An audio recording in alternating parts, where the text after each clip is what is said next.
Tako malo je potrebno, pa mi je avto takoj bistveno bolj všeč kot prej. Nisem me prepričal z novim motorjem v Micri. Oblika mi je bila že prej všeč, sploh tale tesna je izgledala res dobro.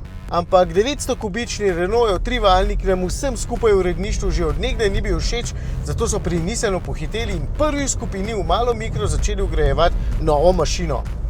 Še vedno je motor turbobencinski in ima 3 valje, je pa prostornina zrasla na 1 liter, moč pa za 10 konjičkov, zdaj jih ima okroglih 174 kW.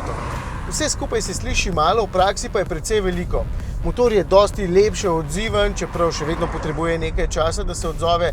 Presenetljivo lepo vleče tudi pri najnižjih vrtljajih in se še kar rad zavrti, tako da se kar pogosto zalotim, da prestavljam pri višjih vrtljajih, kot bi bilo dejansko to treba, ker se mi zdi fino. Če bi bil še menjalnik malenkost bolj natančen in z eno prestavo več, bi se mi že smejalo.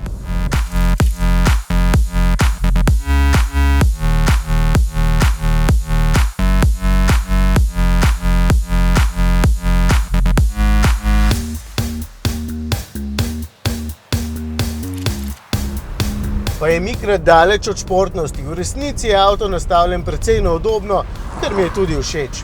Sicer se zato malce bolj nagiba in občutek na tem prevelikem volanu tudi ni ne vem kaj, je pa vožnja zelo prijetna in mogoče ima tako sovoznik več časa, da občuduje tole lepo armaturko pred sabo. Novi motor v Micri lahko samo priporočim, tudi poraba okoli 7 litrov zlahka še manj je znosna. Samo cena me še vedno ne prepriča. Vem, ima boljše materiale in veliko opreme, zato je med dražjimi malčki. Tale recimo stane dobrih 17 jurjev. Če obrnem drugače, pa lahko povem, da ima celo tehnologijo Nissana GT-R. No, potem je tega zneska še posebej vredna.